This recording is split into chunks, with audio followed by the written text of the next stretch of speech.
اللہ الرحمن الرحیم لا یستوی اصحاب النار و اصحاب الجنہ اصحاب الجنۃ هم الفائزون صدق اللہ العظیم۔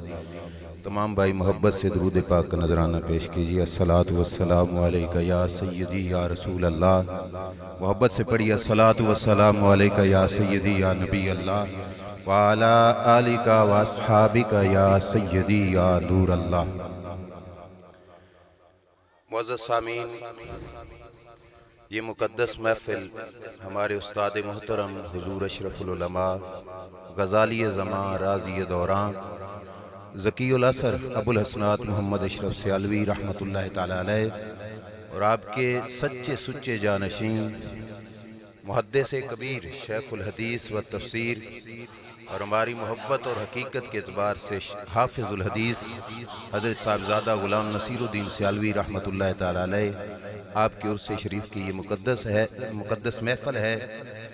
صدر محفل جگر گوشہ حضور اشرف العلماء صاحبزادہ غلام بشیر الدین سیالوی دامت برکاتہم العالیہ اور بانی محفل جگر گوشہ حضور اشرف العلماء حضرت صاحبزادہ غلام فرید الدین محمدی اشرفی سیالوی دامت برکاتہم العالیہ۔ دیگر حاضرین و سامعین، السلام علیکم ورحمۃ اللہ وبرکاتہ۔ بہت مختصر وقت ہے، میں چند باتیں آپ سے عرض کروں گا۔ اللہ تعالیٰ نے قرآن مقدس میں ارشاد فرمایا لا یستوی اصحاب النار و اصحاب الجنہ، فرمایا جنتی اور دوست کی برابر نہیں ہو سکتے۔ علماء کا مجمع ہے، میں سب کا شاگرد ہونے کی حیثیت سے آپ کو سبق سنا رہا ہوں۔ جنتی اور دوست کی برابر نہیں ہو سکتے۔ اللہ تعالیٰ نے یہاں پہ جنتی سے مراد مومن کو لیا، دوزخی سے مراد کافر کو لیا۔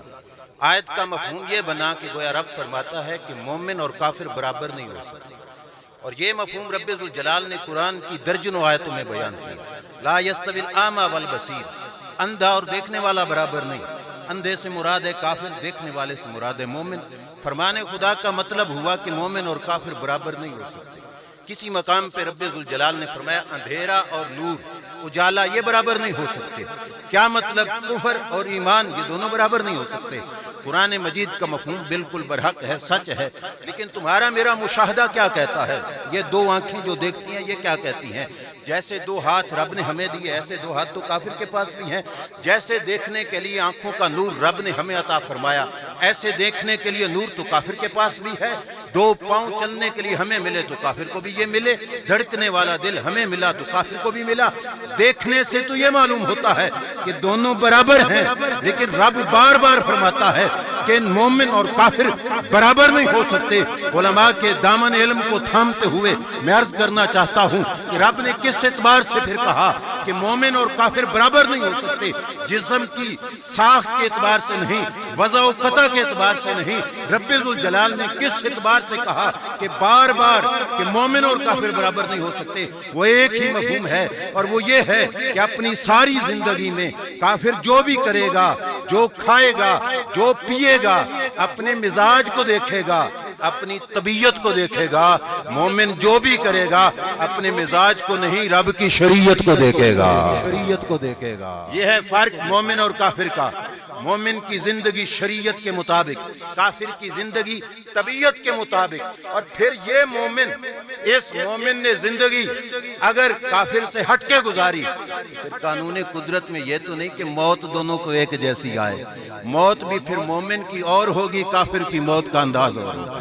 علماء موجود ہیں، بخاری شریف کی حدیث ہے، حدیث قدسی میرے کریم آقا صلی اللہ علیہ وسلم کی زبان اقدس سے کہ رب فرماتا ہے ما ترددت فی شین انا فاعلہ کترددی عن نفس المومن، فرمایا مجھے کسی کام کے کرنے میں کبھی تردد نہیں ہوتا جیسا تردد مجھے مومن کی موت کے وقت ہوتا ہے۔ اب یہ تردد میں تھوڑا فرق عرض کرتا چلوں۔ ایک ہے تمہارا میرا تردد، ہمیں تردد ہوتا ہے کہ ایسا کام کریں پتہ نہیں انجام کیا ہوگا۔ اللہ تعالیٰ کے لیے ایسا تردد نہیں۔ جیسے دو چیزیں ہمارے سامنے ہوتی ہیں اس معنی کے لحاظ سے کہ بندہ مومن کی موت کا وقت آیا۔ اب رب ذوالجلال کے جملے سنو، رب فرماتا ہے یکرہ الموت وانا اکرہ مساعتہ۔ حقیقت بات ہے، ساری زندگی کی باتیں، ریاستیں، وہ دکھ، وہ تکلیفیں، بندہ مومن کے ایک طرف میرے رب کا پیار بھرا یہ جملہ ایک طرف۔ فرمایا موت کا وقت آیا، یکرہ الموت، میرا بندہ موت کو ناپسند کرتا ہے، اور پھر میں اپنے بندے کی ناپسند کو ناپسند کرتا ہوں کہ میرا بندہ راضی نہ ہو اور میں موت طاری کر دوں، پر میں ایسا نہیں، پھر میں بندے کو راضی کرتا ہوں، پھر موت اس پہ طاری فرماتا ہوں۔ یہ ہے فرق بندہ مومن کی موت کا، کہ موت بندہ مومن کی بھی اور ہے، کافر کی موت اور ہے۔ مومن جب تک راضی نہیں نہ ہوتا اس وقت تک اس پہ موت بھی مسلط نہیں ہوتی۔ محدثین نے لکھا پھر رب کیا کرتا ہے، اس کی نگاہوں کے سامنے سے حجابات اٹھا دیتا ہے۔ یہ بستر مرگ پہ پڑا مومن جنت میں اپنے مکان کو دیکھتا ہے، عرض کرتا ہے مولا یہ کس کے ہیں؟ رب فرماتے ہیں تیرے ہیں۔ کہتے ہیں مولا پھر پہنچانا یہاں دیری کیا ہے؟ فرمایا دیری یہ ہے کہ تیرے جسم میں روح ہے۔ وہ خود عرض کرتا ہے مولا جلدی کر روح نکال، مجھے جنت کے اس مقام تک پہنچا دے۔ یہ ہے فرق مومن کا، کہ مومن کی موت بھی عجیب ہٹ کر ہے، دوسرے انداز میں، جیسے کافر کی ہے ویسے نہیں۔ پھر مرنے کے بعد مزار بھی مومن کی، اس کا بھی انداز اور ہے، کافر کے مر جانے کے بعد کا بھی انداز اور ہے۔ اتنا بڑا نسخہ کہ موت بھی الگ ہو، مرنے کے بعد کا انداز بھی الگ ہو، یہ سارا نسخہ اگر پوچھا جائے تو سلطان العارفین بتاتے ہیں کیسے حاصل ہوگا۔ حضرت سلطان العارفین فرماتے ہیں جیوندے کی جانن سار مویاں دیئے تے او جانے جو مردہ، قبراں دے وچان نہ پانی اتھے خرچ لڑوئندے گھر دا، ایک وچھوڑا ماں پیو بھائیاں دوجا عذاب قبر دا۔ اور آگے کہا کہ واہ نصیب تناندے باہو جڑا ویچ حیاتی مردہ۔ یہ ہے نسخہ قبر کو جلانے کا۔ سلطان صاحب نے یہ جملہ ایک مقام پہ نہیں کہیں پہ کہا مرن تھی اگے مر گئے باہو تا مطلب نو پایا ہوں، اور کہیں یہ بھی فرمایا کہ مرن تھی اگے مر گئے باہو قبر جناندی جیوے ہوں۔ یہ نسخہ کہ مرنے سے پہلے مرنا، اس کا ایک مفہوم عام لوگ ہمارا نوجوان طبقہ سمجھتا ہے کہ اپنے کان پہ پسٹل رکھو خود کو مار دو، یہ مرنے سے پہلے مر جائے، یہ تو حرام کی موت ہے۔ سلطان صاحب نے جو فرمایا نا کہ مومن نے قبر زندہ رکھنی ہے تو مرنے سے پہلے مرنا ہوگا، اس کا مطلب کیا ہے؟ میں سفر کرا کہ آپ کو دہلیز حضور اشرف العلماء پہ لانا چاہتا ہوں۔ وہی سلطان العارفین سے پوچھا کہ مرنے سے پہلے مرنے کا مطلب کیا ہے؟ تو سلطان العارفین نے بڑی پیارا عجیب انداز میں جواب دیا، اور میں جیم جیوندیاں جے مر لینا ہے تاں دیس فقیراں رہیے جے کوئی ستے گدڑ کوڑا وانگ اروڑی رہیے ہو۔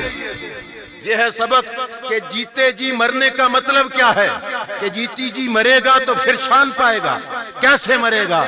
میں جیوندیاں جے مر لینا ہے تاں دیس فقیراں رہیے ہو، جے کوئی سٹے گدڑ کوڑا وانگ اروڑی رہیے ہو۔ اور آگے کہا جے کوئی کڈے مندے گالاں یار دے پاروں سیے ہو۔ یہ دہلیز حضور اشرف العلماء پہ میں پہنچایا، یہ ہے دہلیز حضور اشرف العلماء۔ جے کوئی کڈے مندے گالاں یار دے پارو، ساری زندگی اپنے محبوب صلی اللہ علیہ وسلم کی ذات کی خاطر سب کچھ برداشت کیا۔ وہ خارجیت کے تابوت میں کیل ٹھوکنے کے لیے گلشن توحید و رسالت کا ایک بے پناہ ذخیرہ جو آج تک کروڑوں علماء کے لیے ایک عظیم علمی سرمایہ ہے، اور دوسری طرف جب رافضیت نے سر اٹھایا تو شیخ کامل حضور شیخ الاسلام والمسلمین خواجہ خواجگاں خواجہ محمد قمر الدین سیالوی رحمت اللہ علیہ کے مرید صادق نے تحفہ حسینیہ لکھا۔ اگرچہ لوگوں نے کچھ بھی کہا لیکن یار دے پاروں سیے ہو۔ یہ نسخہ تھا کہ جے کوئی کڈے مندے گالاں یار دے پاروں سیے ہو۔ پھر آپ کی زندگی کا یہ عظیم تحفہ جس کے بارے میں حضور پیر سائیں قبلہ غلام رسول قاسمی صاحب دامت برکاتہم العالیہ فرماتے ہیں کہ تحفہ حسینیہ کئی مقامات پر تحفہ اثنا عشریہ سے فوق ہو جاتا ہے، آگے نکل جاتا ہے۔ یہ عظیم تحفہ اس امت کو سرمایہ کی شکل میں دے کے گئے، اور پھر زندگی کے آخری مرحلے میں جو آج شور اٹھا ہے افضلیت سیدنا صدیق اکبر رضی اللہ تعالیٰ عنہ کے حوالے سے، حضور اشرف العلماء رحمت اللہ تعالیٰ علیہ نے افضلیت شیخین لکھی، اور یہ وہ عظیم کتاب ہے جس کا توڑ آج تک کوئی نہیں کر سکا۔ ادھر ادھر بولنے والے بولتے ہیں، پر افضلیت شیخین کا جواب لکھنا بڑا اوکھا، اور پھر ایک تجدیدی کارنامہ، اور یہ باقاعدہ ہم دلائل سے کہہ سکتے ہیں یہ مجددانہ کارنامہ ہے حضور اشرف العلماء علیہ رحمہ کا، کہ جس وقت قادیانی سار نکال کے یہ سوال کرتا تھا کہ اگر امام الانبیاء صلی اللہ علیہ وسلم اول النبیین ہیں تو پھر حضور کے بعد 1.25 لاکھ پیغمبر آئے، ختم نبوت میں فرق نہ پڑا، تو ایک مرزے کے آنے سے فرق پڑ جاتا ہے۔ تو اب ایک طرف کنت نبیوں والی روایت بھی تھی کہ سرکار اول النبیین ہے، اور دوسری طرف خاتم النبیین کا مفہوم بھی تھا۔ یہ مجددانہ کارنامہ ہے حضور اشرف العلماء علیہ رحمہ کا، جنہوں نے تحقیقات کی شکل میں کتاب لکھی اور دونوں باتوں کو تطبیق دی، اور تطبیق اس رنگ میں دی، موافقت اس رنگ میں پیدا فرمائی۔ فرمایا حضور اول بھی ہیں، حضور آخر بھی ہیں۔ اور اول ہیں عالم ارواح کے لحاظ سے، عالم ارواح میں سب سے پہلے نبی امام الانبیاء صلی اللہ علیہ وسلم ہے، اور عالم اجسام میں سب سے آخری نبی خاتم النبیین ہمارے آقا ہے۔ یہ ہے کارنامہ حضور اشرف العلماء کا۔ تو بہرحال میں واپس چلتا ہوں کہ جب اس دہلیز پہ پہنچے وہ انداز کہ یہ کوئی کڈے مندے گالاں یار دے پاروں سیے ہو، اور آگے کیا کہا، قادر دے ہاتھ ڈور اساڈی جنج رکھے اونج رہیے ہو۔ یہ ذات حضور اشرف العلماء تک پہنچے۔ جب دربار شریف سے انٹر ہوئے مزار شریف میں، وہ جسد اطہر آرام فرما ہے، اور یہ اتنا زیادہ رش، یہ اتنے زیادہ لوگ۔ آج تو حضور اشرف العلماء خطاب نہیں فرما رہے، نہ تقریر کر رہے ہیں، نہ کتاب لکھ رہے ہیں، نہ تدریس کر رہے ہیں۔ یہ سارے لوگ کیوں آئے؟